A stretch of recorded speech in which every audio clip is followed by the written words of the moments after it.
పర్వతగిరి మండలం చౌడపల్లి గ్రామానికి చెందిన మట్టపల్లి నిరంజన దరఖాస్తు ఇవ్వడం జరిగింది. 24వ తారీఖు గత నెల 24వ తారీఖు హన్మగూడలోని వినయ్ గార్డెన్స్లో అతను అరుణ ఇందిరా అనే అమ్మాయిని మ్యారేజ్ చేసుకున్నారు.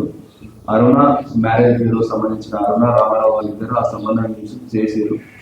తర్వాత వాళ్ళు ఒక 10 రోజులు వాళ్ళ ఇంటి దగ్గర కలిసి ఉన్న క్రమంలో అతనికి కొంచెం అనుమానం వచ్చింది. ఆమె బిహేవియర్ సరిగా లేనందున ఒకసారి ఆమె ఫోన్ చెక్ చేయగా ఆమె గతంలో కూడా మ్యారేజ్ చేసుకుని ఒక పాప ఉన్నట్టు, దానిలో పెళ్లికి సంబంధించిన ఫోటోలు, పాత ఓల్డ్ భర్త ఫొటోస్, అమ్మాయి ఫొటోస్ అన్ని కూడా చూసి ఆ అమ్మాయిని నిలదీయగా తప్పైంది, నేను చెప్పకుండా మ్యారేజ్ చేసుకున్నా అనేసి అన్నది.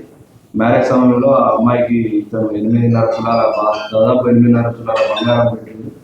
ఆ బంగారం కూడా ఆమె తీసుకొని ఇప్పుడు ఏం తెలియాలంటూ నన్ను మోసం చేసిన దరఖాస్తు మీద ఇప్పుడు మనం దరఖాస్తు తీసుకొని కేసు నమోదు చేసి దర్యాప్తు చేపట్టింది. అమ్మాయి మీద ఉన్న కేసులు మనకేం తెలియదు, కానీ ఆ అమ్మాయి ఇంకో ప్రవీణ్ అనే అబ్బాయి నన్ను ఇట్లనే మ్యారేజ్ చేసుకుంటా అని చెప్పేసి మోసం చేసింది అని చెప్పేసి ఒక దరఖాస్తు ఇచ్చి ఉండే, అది కూడా ఆ అబ్బాయి మీద కేసు నమోదైంది. సార్ అమ్మాయి డీటెయిల్స్ సార్ ఎక్కడ? ఆ అమ్మాయి పేరు వచ్చేసి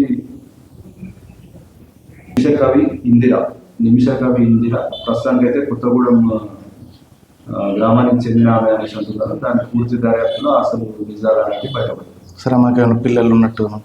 ఒక పాప ఉంది అని చెప్పేసి వీళ్ళు దరఖాస్తులో పేర్కొన్నారు. దానికి సంబంధించిన ఫోటోలు కూడా ఇవ్వడం జరిగింది, అది కూడా వెరిఫై చేయాల్సి ఉంది. ప్రవీణ్ ఎక్కడ సార్? ప్రవీణ్ది కరీంనగర్ జిల్లా వేములవాడ అని చెప్పేసి చెప్తున్నారు. మ్యారేజ్ బ్యూరోలను అన్ని నమ్మకుండా వాళ్ళ విలేజెస్ ఇల్లు కూడా అన్ని ప్రాపర్గా వెరిఫై చేసుకొని చుట్టుపక్కల వాళ్ళని కూడా అందరినీ కనుక్కొని అమ్మాయి ఎట్లాంటిది లేదా అమ్మాయి అయినా అబ్బాయి అయినా వాళ్ళు ఎక్కడ పనిచేస్తున్నారు ఏంటి అన్ని కూడా ప్రాపర్గా వెరిఫై చేసుకొని మ్యారేజ్ చేసుకుంటే బెటర్. ఇప్పుడు ఈ అబ్బాయి కూడా వాళ్ళ ఇంటికి ఏం వెళ్ళకుండా వెరిఫికేషన్ ఏం చేసుకోకుండా ఓన్లీ కేవలం మ్యారేజ్ బ్యూరో వాళ్ళు చెప్పిన మాటలు నమ్మి పెళ్లి చేసుకోవడం జరిగింది. సో అట్లాంటివి లేకుండా వాళ్ళ ఫ్యామిలీ పరంగా ప్రాపర్గా వెరిఫై చేసుకుంటే బెటర్గా ఉంటుంది. బ్యూరో వాళ్ళ మీద కూడా కేసు నమోదు చేస్తున్నాం. వాళ్ళు కూడా వీళ్ళకి ఎట్లాంటి విషయాలు చెప్పలేదు కాబట్టి మ్యారేజ్ బ్యూరోకి సంబంధించి అది రిజిస్టర్డ్ మ్యారేజ్ బ్యూరోనా కాదా అని కూడా వెరిఫై చేసి వాళ్ళ మీద కూడా కేసు నమోదు చేసి చర్యలు తీసుకున్నాం. అమ్మాయి ఎక్కడ చెప్తున్నారు, వాళ్ళ తల్లి లక్ష్మి అంటున్నారు. వాళ్ళ కొత్తగూడెం గ్రామానికి చెందిన వాళ్ళకి రాసి అది కూడా ఒకసారి వెరిఫై చేయాల్సి ఉంది. ప్రస్తుతం అమ్మాయి హన్మగూడెంలోనే నివసిస్తుందని దరఖాస్తుదారు చెప్తున్నారు.